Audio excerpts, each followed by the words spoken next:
چھوٹے سے بچے سے پیدا ہو جاتا ہے، جو یوں آنکھ کھولتا ہے اور کچھ سننے اور بولنے کے قابل ہوتا ہے، اس کے اندر عزت اور ذلت کا پورا سسٹم بیدار ہو جاتا ہے۔ جب وہ مار کھاتے ہیں تو اندر ہی اندر ان کے اندر لاوا پکتا ہے۔ جب وہ 3 سال کے اسکول بھیجے جاتے ہیں اور روتے ہوئے جاتے ہیں تو ان کے اندر ایک نفرت پیدا ہوتی ہے، کیونکہ ماؤں نے اپنی ممتا، اپنی ماں ہونے کا حق ادا نہیں کیا، ان کو اسکول کے حوالے کر دیا۔ تو وہ مجھ سے چند مائیں کہ تو پھر کیا کریں، اسکول ہی پھر داخلے نہیں ملتے۔ میں نے کہا تو ہکو صرف یہی سکول رہ گئے تو میرے کو لیا میں 10,000 دا بھی داخل کر لوں گا۔ ویسے میں نے مذاقاً کہا کتنے اسکول میں آپ نے اسٹیٹس کیوں بنا لیا؟ یہ ماؤں نے اسٹیٹس بنا لیا کہ فلاں اسکول میں میرا بچہ پڑھتا ہے، فلاں اسکول میں میرا۔ ان کو تمہاری اولاد سے تھوڑا غرض ہے، ان کو تمہارے پیسوں سے غرض ہے۔ تو عزت نفس لا یقول الخنا عزت۔ آپ کو ایک واقعہ سناتا ہوں، یہ واقعہ میرے گھر کا ہے، یعنی میں نے کہیں سے سنا نہیں، گھر کا ہے۔ جب ٹریکٹر نہیں ہوتے تھے تو بیلوں پہ کاشت ہوتی تھی، تو میرا تعلق ایک زمیندار گھرانے سے۔ 1961 میں سب سے پہلے پورے علاقے میں میرے والد ٹریکٹر لے کر آئے تھے 14,000 کا، تو بڑی ہل ہو گئی بھی میاں لبک 14,000 دا ٹریکٹر لے آئے، 14,000۔ وہ 1,000 کو نہیں دیکھتا تھا اس وقت، تو 14,000 کا ٹریکٹر، وہ تو سارے دھوم مچ گئی کہ میاں لبک 14,000 دا ٹریکٹر لے لے۔ تو وہ بیل ہوتے تھے، ہمارے ایک بیل نے چارہ کھانا چھوڑ دیا۔ تو 1-2 دن تو نوکر نے نوٹس نہیں لیا، تیسرے دن انہوں نے کہا میاں صاحب داند کہتے ہیں ہماری زبان میں، داند جڑا بیل ہے چارہ نہیں، پٹھے نہیں کھا رہا۔ تو ابا جی نے مرحوم نے بلایا ڈاکٹر، اس نے دیکھا، انہوں نے کہا جی کچھ نہیں، ٹھیک ہے، کوئی مسئلہ نہیں۔ تو یہ چارہ کیوں نہیں کھا رہا؟ کہا ایک پتہ کوئی نہیں۔ تو ایک دیسی حکیم تھا ہمارے قریب، تو والد صاحب مرحوم نے گھوڑے پر ایک نوکر کو بھیجا کہ جاؤ اس کو اٹھا کے لاؤ۔ اس کو لے کر آئے تو اس نے بیل کو یوں دیکھا، کہنے لگا میاں صاحب انہوں پٹھے کون پاندا ہے؟ تو ایک ہمارا نوکر تھا اللہ دتا کسائی، تو اس کو دتو کسائی کہتے تھے۔ کہا ابا جی نے کہا جی اے ہے دتو، اوے اوریا۔ اس کو بلایا، بیل کے سامنے بٹھایا، جوتا اتارا اور 5-7 اس کے سر میں مارے، ٹھا ٹھا ٹھا۔ کہنا جی پٹھے پاؤ۔ پٹھے پائے تو وہ کھانے لگا۔ یہ میں آپ کو گھر کا واقعہ سنا رہا ہوں، گھر کا، سنائی نہیں سنا رہا ہوں، اپنے گھر کی بتا رہا ہوں۔ ابا جی نے کہا ایک ہی جادو ہے؟ انہوں نے کہا جادو نہیں ہے، یہ آپ کے نوکر نے اس کو کہیں کوئی سوٹیاں مار دی ہیں اور یہ وٹ کھا گیا تھا۔ اس کو غصہ چڑھا ہوا تھا کہ میں نے اس مارے کیوں، میں تو چنگا بھلا کام دے رہا ہوں۔ آج جب میں نے اس کی ٹھکائی کی تو اس کو تسلی ہوگی میرا بدلہ ہو گیا، انہوں اس پٹھے کھا لے۔ عزت نفس تو جانور بھی چاہتا ہے۔ ہم ماتحت کو ذلیل کریں، اوپر والوں کو مکھن لگائیں، نیچے والوں کو ذلیل کریں، یہ مائیں اپنے بچوں کو ماریں بھی صحیح پھر کہیں ان کے وہ خدمت بھی کریں، یہ کیسے ہوگا؟ اور ایک واقعہ میرا چشمدید ہے۔ ایک میرے والد صاحب کو گھوڑے رکھنے کا شوق تھا، تو بڑے نسلی گھوڑے رکھا کرتے۔ ایک گھوڑا سفید رنگ تھا، اسے نکرا کہتے ہیں، تو بہت خوبصورت اور بہت خوبصورت چلتا تھا۔ کوئی غلطی سے اس کو چھانٹا مار دیتا تو غصے میں کھڑا ہو جاتا تھا، چلتا نہیں تھا۔ پھر بڑی دیر کے بعد جب اس کا غصہ ٹھنڈا ہوتا پھر چلتا تھا۔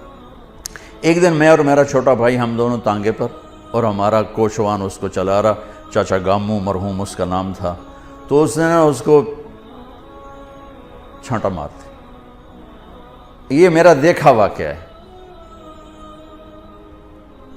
وہ کھڑا ہو گیا، وہیں کھڑا ہو گیا، اس نے سارے زور لگائے اور ہلا نہیں۔ 3-4 آدمی بلا، جب ایسے کبھی گھوڑا تانگے میں کھڑا ہو جاتا تھا تو پھر ایک دیہاتی ٹرک تھا، 2-3 آدمی ادھر پہیے کو گھماتے تھے۔ پہیہ گھوم کر جب وہ تانگے کی لگتی تھی نا اس کو ہک اس کے پشت میں ہی پیچھے، تو پھر وہ چل پڑتا تھا۔ تو انہیں 3-4 ادھر 3-4 ادھر زور لگا لی، وہ ہلا ہی نہیں۔ اب دیکھیں اس نے کیا کیا، وہ نیچے آیا اور اپنی پگڑی اتاری اور اس کے پاؤں پہ رکھ کے کہنے لگا اللہ دا نا ہے ہن تا ٹور پاؤ۔ یقین مانے میں آپ کو آنکھوں دیکھا بتا رہا ہوں۔ اس کے بعد اس نے آ کے لگام اٹھائی، گھوڑا چل پڑا۔ آپ سیرت النبی کا ایک لفظ لے لیں تو آپ سب کے لیے کافی ہو جائے گا، میرے لیے کافی ہو جائے گا، ان مستورات کے لیے کافی، کہ ہم میٹھا بول نہیں بولتے۔ بطور ماں مجھے کیسے بولنا چاہیے، ہم نہیں بولتے۔ بطور باپ مجھے کیسے بولنا ہے، نہیں بولتے۔ بطور بھائی مجھے کیسے بولنا ہے، ایسا بول ہم نہیں بولتے۔ بطور باس مجھے ماتحت کے ساتھ کیسے بولنا ہے، ہم نہیں بولتے۔ بطور مالک مجھے نوکر کے ساتھ کیسے بولنا ہے، ایسا ہم نہیں بولتے۔ ایک دوست کے ساتھ مجھے کیسے بولنا، ہم نہیں بولتے۔ تو سارے معاشرے میں آگ لگ گئی، محبت نام کی شے مٹ گئی۔ وفا تم نہ دیکھو گے ہرگز کسی میں، زمانہ وہ ایسا عجیب آ رہا ہے۔ تو وفا محبت کیسے اٹھتی ہے؟ جب یہ ناگن بن جاتی ہے۔ میرے رب کی قسم، پوری دنیا کا شہد کٹھا کروں تو ایک میٹھا بول اس سے زیادہ میٹھاس رکھتا ہے، اور اللہ کی قسم 7 سمندر کی کڑواہٹ اکٹھی کروں تو ایک زبان کا کڑوا بول اس سے زیادہ کڑواہٹ رکھتا ہے۔ ہزاروں سال پہلے اللہ اپنے حبیب کو ہائی لائٹ کرنے کے لیے، میں نے کیا کہا، صفات کی کوئی انتہا ہے میرے نبی کی؟ کس چیز کو ہائی لائٹ کیا ہے؟ جس پہ معاشرہ خوبصورت بنتا ہے۔ لا یقول الخنا، جو کبھی ایسا بول نہیں بولے گا جو کسی کے دل کو توڑ دے، کسی کا آنسو بہہ جائے، کسی کی آہ نکل جائے، کسی کی فریاد نکل جائے۔ میرے نبی نے فرمایا اسلام کا سب سے مضبوط عمل آپس میں محبت کرنا ہے۔ اور محبت کیسے پیدا ہوتی ہے؟ میٹھے بول سے، اچھے اخلاق سے۔ محبتوں کو پیدا کرنے کے لیے پیسہ نہیں چاہیے، سرمایہ نہیں چاہیے، عہدہ نہیں چاہیے۔ عہدے کی عزت صرف آپ کے سامنے ہوگی، 4 قدم باہر جا کر آپ کو گالیاں نکالیں گے۔ میں ایک جگہ بیٹھا تھا تو 2 آدمی میرے پیچھے بیٹھے تھے، تو ایک ہمارے علاقے کا بڑا آدمی انٹر ہوا، ساتھ نوکر حقہ اٹھایا ہوا اور بیگ اٹھایا ہوا۔ یہ دونوں نے تسبیح نہ اے فلانا، اس کی ماں بہن ایک کر دی، اتنی گالیاں اس کو نکال۔ اور جب وہ قریب آیا، سردار صاحب آؤ نا، تشریف تو لے آؤ نا۔ وہ سردار دا کلہ ہور چاہ گیا، وہ میری تو بڑی عزت ہے، حالانکہ مجھے تو پتہ تھا کیا عزت ہوئی ہے۔ یہی آپ لوگوں کے ساتھ ہوتا ہے۔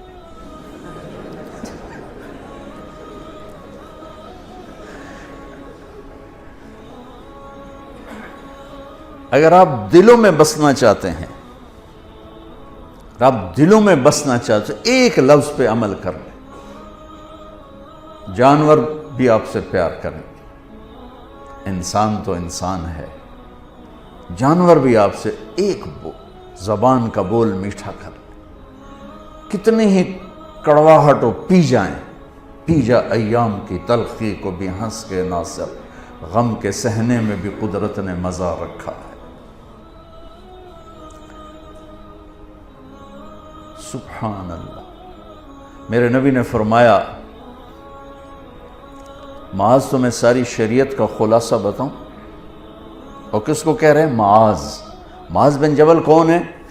آپ نے کہا میری امت کے علماء کا جھنڈا معاذ کے ہاتھ میں ہوگا۔ اتنے بڑے آدمی، اور ان کو سمجھایا ایسے جیسے معصوم بچے کو سمجھا۔ معاذ تجھے پوری شریعت کا خلاصہ بتاؤں؟ کہ جی بتائیں۔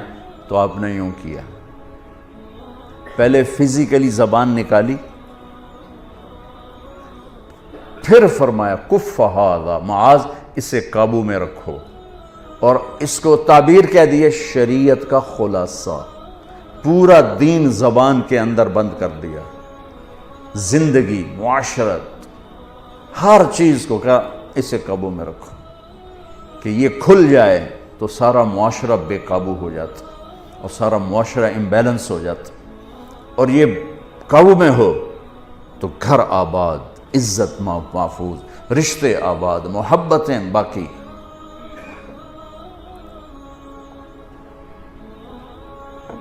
اور چونکہ یہ مشکل کام تھا تو یوں دکھا کے کیا کہ معاذ اپنی زبان پہ قابو رکھو۔